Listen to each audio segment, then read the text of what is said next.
work with. If it ends up into the late game, they can work with the Novaria combo as well. Meanwhile, RRQ, with the Brody being picked up, do they not need to snowball from the early game? They kind of do. But they can just play for mid-game too. They can just wait for that power spike to hit and then go for brawls. They are... Oof. If they want to brawl, they can, but I think for GEEK, it's all about trying to find those pickoffs, especially when the neutral objective is up. I almost feel like RRQ needs to try and do something crazy before the neutral objective, like the turtle or lord, is up. But here it is, ladies and gentlemen. Let's welcome you into the land of Dawn for the decider game between the King Slayers and the Pillars of RRQ. Will it be enough? Will Lemon, as well as Vin, be enough to break the 5 consecutive win that the King Slayers have built for themselves? The decider is here, the decider is now, and we will be able to answer it very, very soon. One thing to note though is Irad does have his signature pick here on the Fredrin, but with so much utility, so much chip damage available, you have to wonder how well it's gonna go. Good damage earlier. Exactly. What about here, Beloyski with his choices? What is this telling us, Arashi? Inspire for more spammable spells, for more utility, vision as well, and Wilderness Blessing. He wants to roam around, he wants to pressure, and look at this, early on, just so much poke already coming through for GEEK. A boy with the Rupture as well, he wants to get some more damage, and so does Luke. They all know that the extra stats in the middle of a big fight will matter the longer the game goes. It all adds up. And the problem is now for Lemon as well. Uh-oh. Might be a kill here. Oh, the Lycan bounce into the base. He just needs one more hit. Beloyski jumps in. Oh! A misplay from GEEK fam, Beloyski and Chidera. But it's a good shot from a boy to recover from it. It was Vin, luckily, who got the kill for GEEK fam. And that's a 1-for-1 trade here. A boy goes in for a little bit more, still able to get out. Doesn't do any more damage onto Skylar, but there it is, the early trades packing in. And the fact that Beloyski and a boy are an ongoing threat already in the early game, especially we know Selena pre-level 4 already has that amount of impact. Uh-oh. You can see that they're buying a lot of time as well because Lemon cannot necessarily walk. He has to kind of rotate around the buff, around the blue buff, if he wants to go to the top and the side lanes.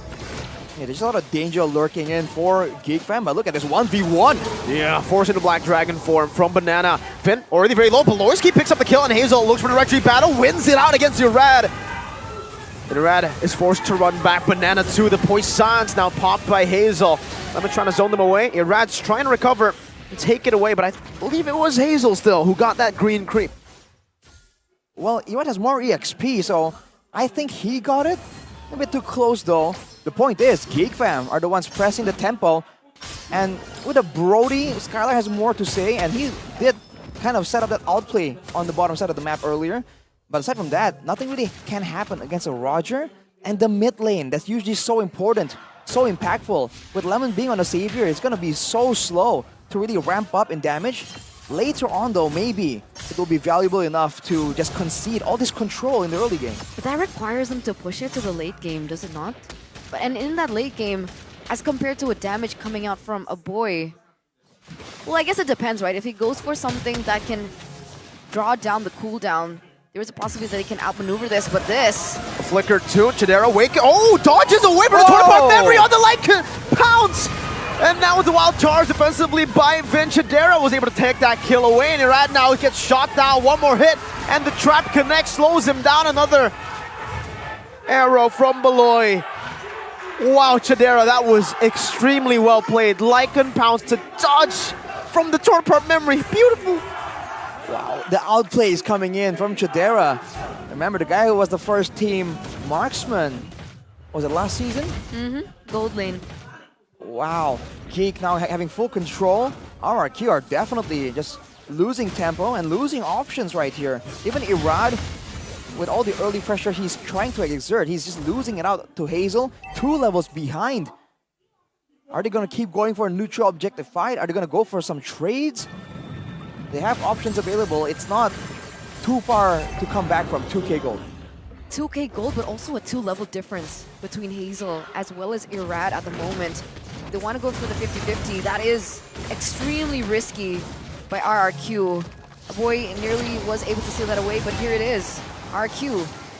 They're opening up vision, but no, they don't want to commit. I think it's too much of a risk if they do go for it. It's just a constant harassment coming in. Look at GEEK fam. They weren't trying to go for a fight. They weren't trying to go for an engage. They saw the Black Dragon form. They just step back and say, hey, just walk up a bit further so we can actually hit you with our spells. And then once you're done, then we'll go back in. They're playing this poke-heavy playstyle really, really well. And without a real front line, with a lot of regeneration or a lot of tankiness, RRQ are absolutely feeling the pressure.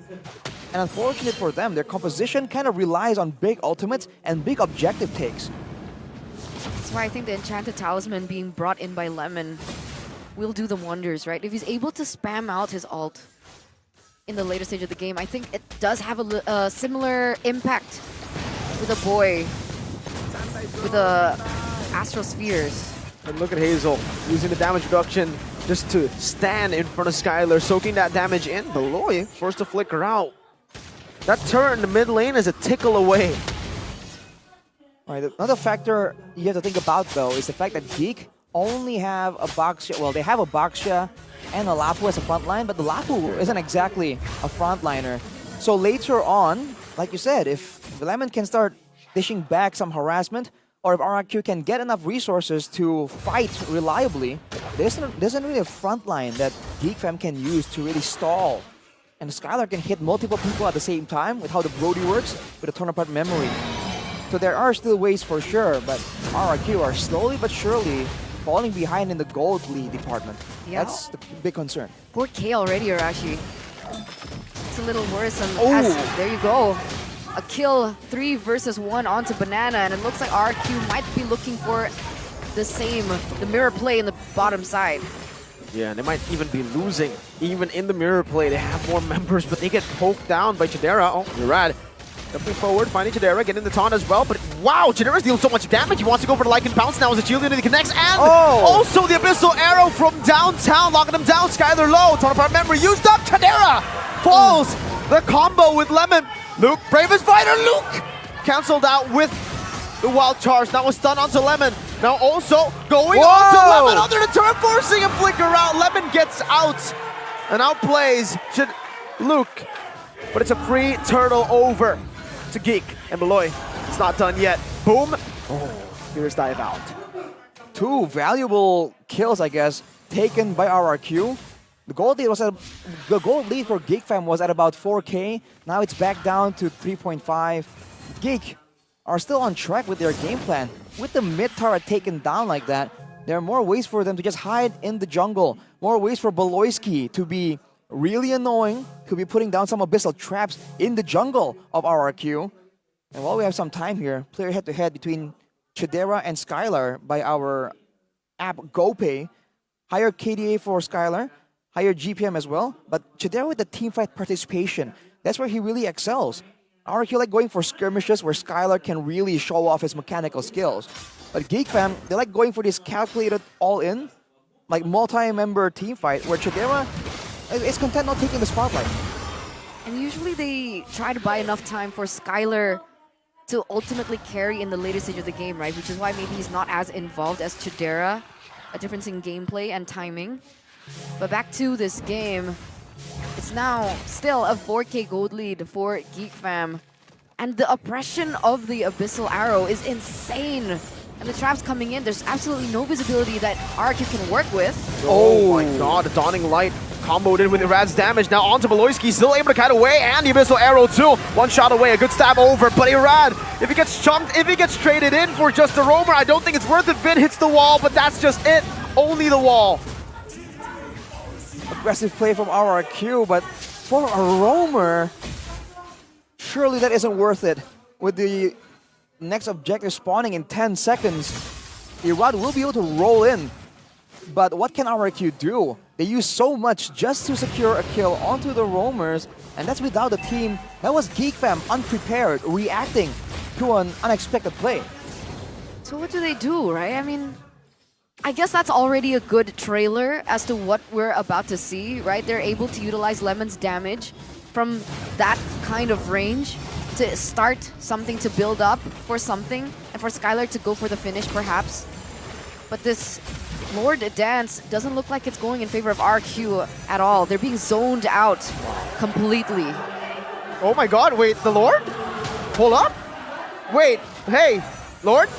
Lord? Happy feet? Lord dancing? Wait, Whoa. wait. Ladies and gentlemen, hold up. That is...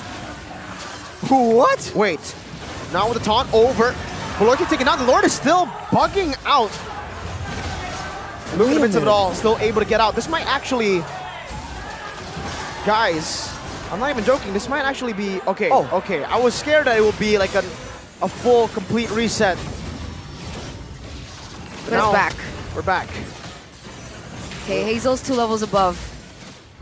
Novaloy in Black Dragon form. Luke as well with Bravest Spider now looking for an opening. Has been going to be taken very low. Boy in the back. Also taken down by Banana. Well, people, that's a retreat battle. Iran wins it in the end. And Geek Fam back away, but... Oh, man. That's a big steal. A crazy turn of events right there. Both EXP laners diving in, but a boy gets taken out by Banana right there.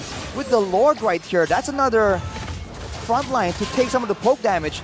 That works absolutely great for RRQ. Iradno getting jumped on. With the Bravest Spider there, Skylar stealing a whole lot of damage. Short of memory 2 comboed in. The stun into the wave. Skylar gets the last hit, and RRQ will be able to utilize that advantage. Oh, and then Abyssal Arrow onto Banana. No more though. I thought it was on Skylar, but Luke was able to defend Skylar away from it. But what initially looked like Geek's entire objective to win, with RQ picking it up, that's actually taken away that gold lead by just a bit, right? 3K now, as compared to what was almost a 5K gold lead for Geek. And RRQ, they're going to be able to push that topside turret, not until completion, but that does buy RRQ a little bit of time and a little bit of a win. And look at how much they're respecting Geek Fam and their potential. They could have gone for the topside turret, but they back away, just concerned about the punishment coming in. But oh man! That's the combo, man. That's how disgusting it can be. They used the Sphere and Renner Apathy combo earlier. Now it's the Arrow and the Sphere. Is is Beloyski building damage? Well, he has a Divine Glaive and a... Okay. Is that a Starlium? Yes, it is. So damn it's it. a Starlium that allows him to actually do true damage when he uses his ultimate, which is the Shapeshift. So hey, that could be a kind of hidden exploit, quote unquote. But looking at the items, Look at Chidera. A more normal build for Chidera with the Has Claw, so that's a lot more sustainment. So a lot of DPS is required to take him down. But aside from that, Lemon though, with the Truncheon, that's the damage coming back in. It hits more people, it can be spammable as well, and in a full-on long-duration fight, it could be better. Whoa! A random flick already. Thought there would be more members there. Abyssal Arrow now connecting onto Banana. Astral Spirit locking him down, and Roger just picks him up with a Lycan Pounce now, looking for more. Purifies in. Luke goes in for the stun, unable to find more. Skylar's low, very, very low. Beloyski's looking for the arrow to finish him off once and for all. An Abyssal Arrow into the shield unity, and Irad gets comboed. Hell, all the way. Vin almost gets shot down too. That was insane. So unlucky. Vin Super. went for the big play there, but he flickered over Hazel. That's what we're talking about. RRQ is great at just surprising their opposition with explosiveness. But when it doesn't work out, it looks very jarring. Just like that, the gold lead is back. But I mean, RRQ, they have some more items to deal with. The amount of Athena shields being built, though, is so understandable right now. A boy with the angles. Lemon is half. Skylar is half. A boy is legit just playing around with them, man. And another shot to Skylar. A boy is disgusting. Not giving a single chance over to RRQ Hoshi in the 14th minute of the game. They're suffocating. Again, the poke. I think they were banking that Lemon could match or even outshine the poke coming in from Beloyski and a boy, but truly it really hasn't. Not yet anyway. Not quite just yet. And I think where he really shines is if they go for a fight and it's a small corridor. It functions almost like a low Yi, where you can put down your spells and you can spam it out, especially if Lemon can get to the full charges. And if the front line can take the damage like this, you can see Lemon does have output, but look at that, Irad! Deleted! That's the tank! That's the man you want to be frontline. He took the damage and he couldn't handle it. Now it's been Banana, Skylar, and Lemon to defend. Up top, the turret vulnerable. Chidera will go to Lycan form to deal with it. A few Astral Spheres dodged away from Chidera, gets rid of the turret up top. Now a wave in the mid lane. A Brave Spider by Luke as well. Has the flicker, can go for it. Banana gets mounted! Oh my god! Deleted Luke now in the midst of it all, jumps in with the Brave Spider into the back, the pistol arrow from Beloyski! Finds another, and it's a wipeout! The alien and the captain isn't enough to save the Kings from the Kingslayers. And they retain their reputation. They retain their title. The King